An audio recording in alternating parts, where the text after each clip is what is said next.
जैसे फेस्टिवल मनाते हैं और वो म्यूजिकल वीडियोस बनाते हैं चलाते हैं साथ हवाओं में लगाई डुबकी और सोफा हटाया।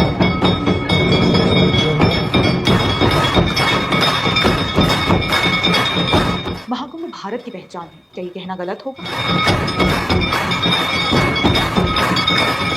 नमामि शमीशान निर्वाण रूपं विभुं व्यापकं ब्रह्मवेदस्वरूपं निजं निर्गुणं निर्विकल्पं निरीहं चिदाकाशमाकाशवासं भजेऽहम्। मेरे पिताजी सन्यासी है और मेरे पिताजी बहुत स्ट्रिक्ट थे। बोले कि हम वैदिक कल्चर फॉलो, हम वेस्टर्न कल्चर नहीं फॉलोंगे। बहुत पंजाबी लोग आया और गाय खाते हैं। गुरु नानक कभी गाय मांस नहीं खाता। सर्वधर्मं परित्यज्य मामेकं शरणं व्रज अहं त्वं सर्वपापेभ्यो मोक्षयिष्यामि मा शुचः. I think when he says sharanam vraja, the reason is because Kishori Kripa. जय श्री राधे राधे राधे हर हर महादेव. आधा ईमान तो वैसे ही गलत. अपने मुल्क में निकलो. वाहिद एटमी ताकत. बाहर निकलो. It's being billed as the biggest gathering of humanity in history. The world's largest religious event this year has started in India, with millions taking a dip in the country's holy rivers. Or this Maha Kumbh Mela being held in the Indian city of Prayagraj. जब हम पूर्व जन्म के थे, शिव जी के गणी थे, तब हम रुद्रांश बने. हम खुद गिरनार में रहता हूँ, दत्तात्रेय भगवान की गोद में ही रहता हूँ, गिरनारी बाबा ही हूँ. अमृत स्नान हो गया? हाँ जी, हो गया. या हो गया. बहुत खुश है. मोक्ष हो गया. मोक्ष हो गया है.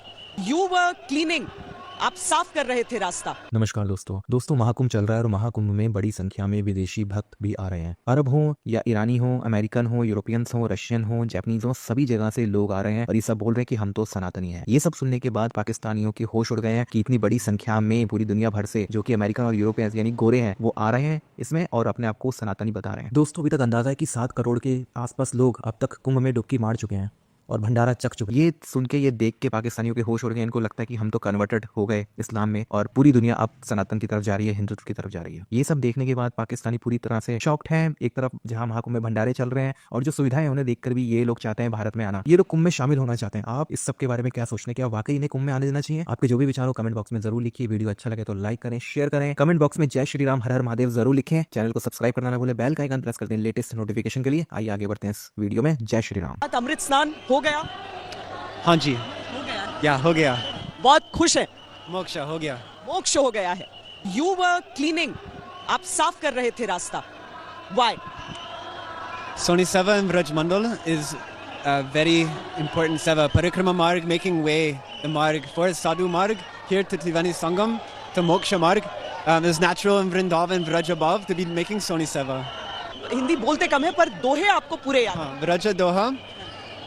सबे अंग गुणहीन हूँ, ताको जतन न कोय, एका किशोरी कृपाते, जो कछु होय सो होय. I think also when Krishna in Sri Bhagavad Gita says Sarva Dharman Parityajya Mamekam Sharanam Vraja Aham Tvam Sarva Papebhyo Mokshayishyami Ma Suchaha. I think when he says Sharanam Vraja, the reason is because Kishori Kripa. जय श्री राधे राधे राधे हर हर महादेव. जब हम पूर्व जन्म के थे, शिव जी के गणी थे, तब हम रुद्रांश बने. हम खुद गिरनार में ही रहता हूँ, दत्तात्रेय भगवान की गोद में ही रहता हूँ, गिरनारी बाबा ही हूँ.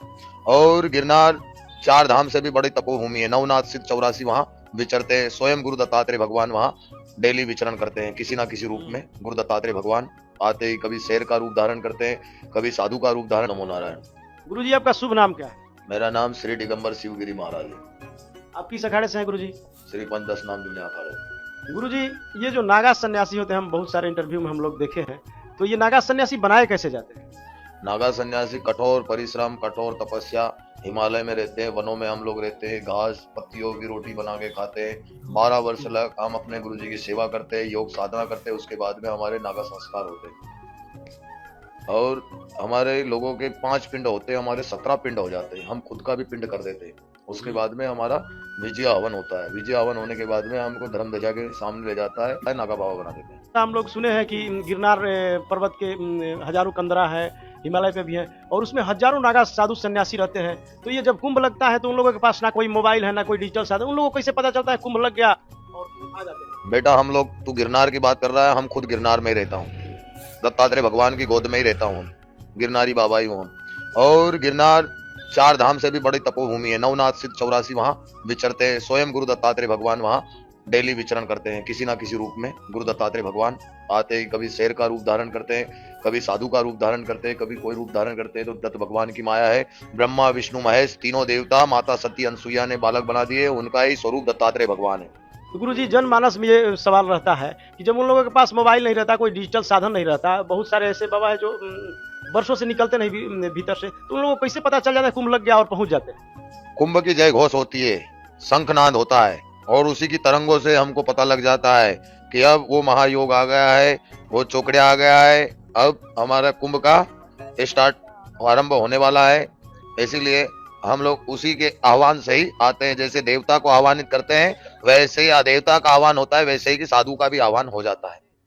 देवता के साथ में साधु का भी आह्वान हो जाता है। जय घोष जैसे होती है वैसे ही साधुओं के पास ये जो जटा है हमारी तरंगे ही है। इससे ही हमको सब, हमारा सीधा सैटेलाइट चलता है, मोबाइल फोबाइल नहीं रखते हैं, डायरेक्ट ऊर्जा की तरंगे चलती है। तब में वो तो भजन है ना कि हमको सब पता लग जाता है। विदेशी मीडिया में चलता है कि सनातन धर्म के पास एक ऐसी नागा साधुओं की फौज है कि जब जब देश और धर्म पे संकट आता है तो वो लोग मतलब सबसे आगे आते हैं। तो इसका आप लोगों को क्या? हम भारतीय हैं, हिंदुस्तानी है, सनातनी है? हम तो धर्म के ध्वज हैं, प्रतापी है। हमारे यहाँ राजा एक से एक, गंगा पुत्र भीष्म को कोई भगवान ने आशीर्वाद नहीं दिया था, राजा सगर शांतनु ने दिया था। राजा शांतनु ने आशीर्वाद दिया था, जा तेरे को इच्छा मृत्यु का वरदान देते हैं। तूने जब भीष्म प्रतिज्ञा लिया है कि जीवन भर विवाहित नहीं करेगा, तो ऐसे ऐसे प्रतापी राजा थे जिनको स्वयं देवता भी आके आशीष देते थे कि ले बच्चा। जैसे शिवाजी महाराज थे, उनको माँ तुलजा भवानी ने तलवार दिया था। जैसे महाराणा प्रताप थे, जिनको एकलिंग भगवान का आशीर्वाद था। ऐसे हमारे पूर्वज एक से एक तपोभूमि थी। ये भारतवर्ष ऋषि मुनियों की भूमि है, इसीलिए इसका नाम भारतवर्ष है। आर्या खंड है, भारतवर्ष है, इसीलिए हमारे देश का नाम भारत है, क्योंकि ये ऋषि मुनियों की प्रतापों की देवी धरती है। हमारे देश के अंदर लोहा तो था ही नहीं, सोना चांदी तांबा पीतल हमारे देश के अंदर धातुएं थी, लेकिन ये विदेशी लुटेरों ने हमको लूट लिया, खोखला कर दिया। नहीं तो हमारे देश को तो सोने की चिड़िया बोलते हैं। दोस्तों, जैसा कि आप गुरुजी को देख रहे हैं, जिस गिरनार पर्वत की आप बात सुनते हैं कि उसमें हजारों गुफाएं हैं, हजारों की संख्या में नागा साधु सन्यासी हैं, वहीं से गुरुजी आए हैं, वहीं के दिव्य महात्मा हैं, आप जिनका दर्शन कर रहे हैं। और मैं आपको गुरुजी का आशीर्वचन मैं आपको सुना रहा हूँ। अच्छा महाराज जी, जैसे हम लोग वृंदावन गए थे तो वहाँ नाम जप की प्रधानता है कि नाम जप करो, और हम काशी में रहते हैं तो वहाँ गुरुजी लोग आते हैं तो बोले कि ध्यान करो, बिना ध्यान का ज्ञान नहीं होगा। तो इन क्या देखो, क्या काशी जो है ध्यान केंद्र की जगह है और वृंदावन है जो काशी है ध्यान और योग केंद्र की जगह है। काशी ये पृथ्वी का भाग नहीं है, काशी भगवान शिव जी ने अपनी दिव्य शक्ति से त्रिशूल पे उतारी हुई है। काशी इसीलिए मोक्षदायिनी है, त्रिशूल पे उतारी है, त्रिशूल पे खड़ा है, वो पृथ्वी का भाग नहीं है। और वृंदावन पृथ्वी का भाग है, इसलिए कलयुग केवल नाम आधार, सुमिर सुमिर नर उतरा ही भोपाल। कलयुग केवल नाम ही आधार है, इसलिए वहाँ पे नाम चल जपता है। और ये काशी मोक्षदायिनी है, क्योंकि ये स्वर्ग से उतारा गया है, त्रिशूल पे खड़ा है शिव जी के।